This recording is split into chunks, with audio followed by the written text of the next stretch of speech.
have the cemetery, and the ghetto is growing. All this land, in some months, in a year, it's gonna have houses.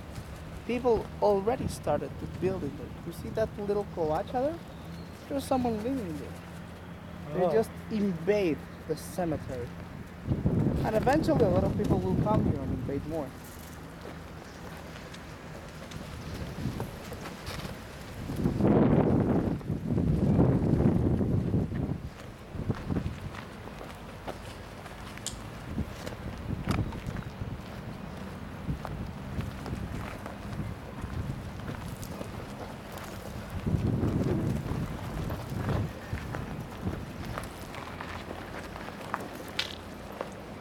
Oh, the smell.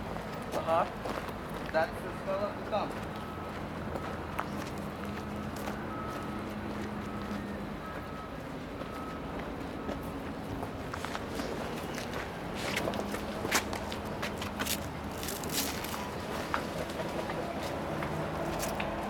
Careful with the edge.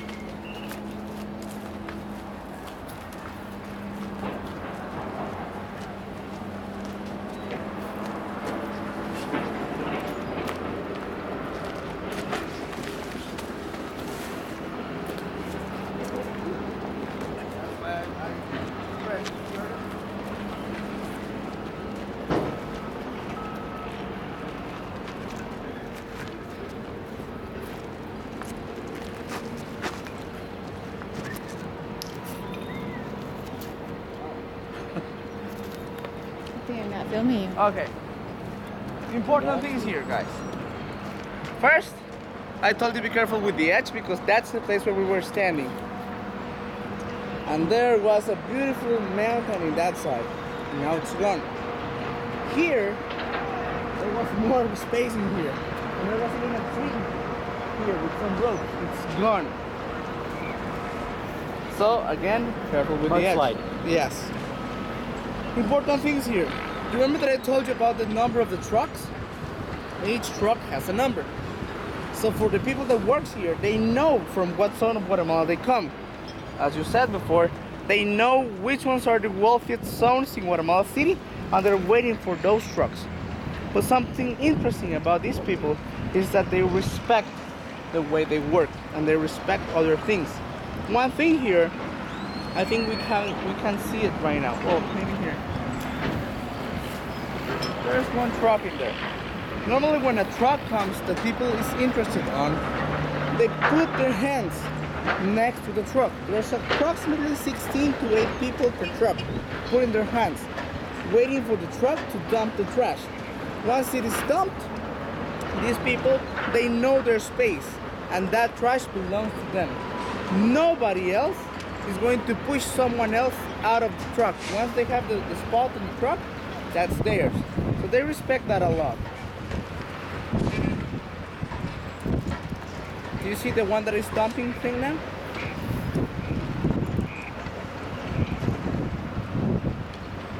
So they're organized and they respect what they're doing.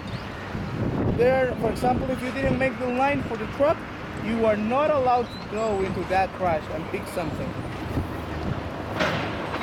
By the other hand, these green trucks are from the city hall and they're always picking up trash that is from the streets. Nobody's interested in that. Some people say, how can we help these people, right, of the dump? Okay, let's bring them gloves. Well, for these people, gloves are useless because they need to put their hands in the trash and feel what they're touching. With gloves, I mean, you stop feeling that or stop having that sense, right, of what you're touching. The problem here is that we have some national hospitals that are responsible of the trash, and there are some more small hospitals that they just throw their trash into them. Look at that. That's a good example. They're running beside the truck. beside the truck. So they have that guy, he gets the front? Yes, that's his part. Nobody else gonna touch his trash. The thing is that in the trash, they have their bare hands, right? And they will find a lot of needles, a lot of metal that is gonna cut your hands, and they will get a lot of sicknesses. I can bet that there's a big percentage of people here that is HIV positive and they don't know. Of course, they don't have the money to go to make a test. I love how they have their hands. You see that? How they're putting their hands on it? That's what I was telling you about.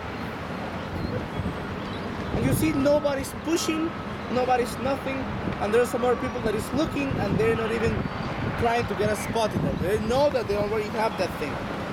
They respect it.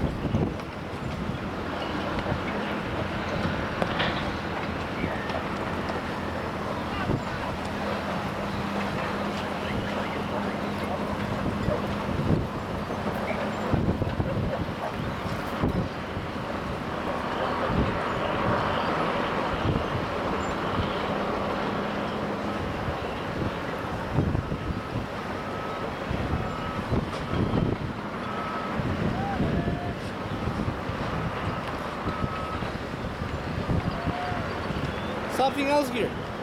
Bulldozers are always pushing the dirt and the trash.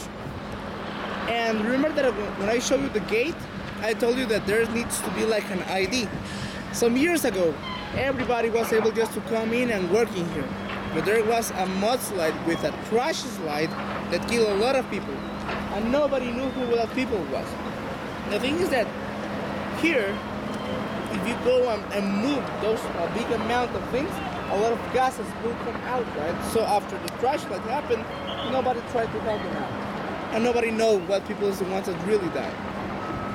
So after that, the government decided just to give them IDs to the workers, and maybe for the US, it's like a government service, and I think the government pays to your workers, right?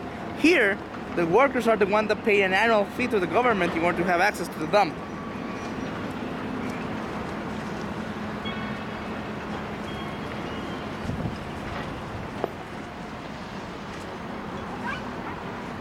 This truck down here is amazing. It must be a wealthy truck. A lot of people there? Both sides have people front to back. Both sides, front to back. Again, the bulldozers, they're pushing the trash, right, deciding where to go to the river.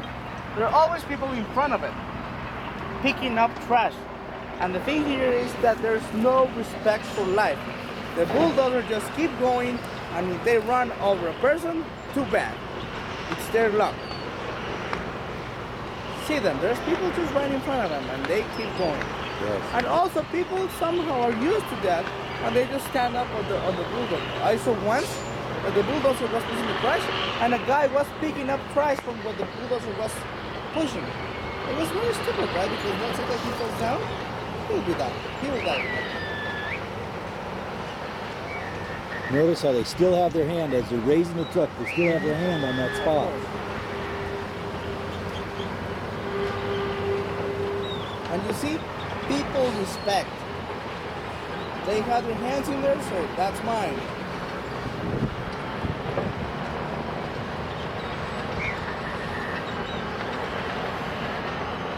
Now they'll pick up anything they can, and then they'll let other people sort it as they sell it. No, they sort it at the end of the day. Oh, they sell it. And then someone else comes and buy it. Okay.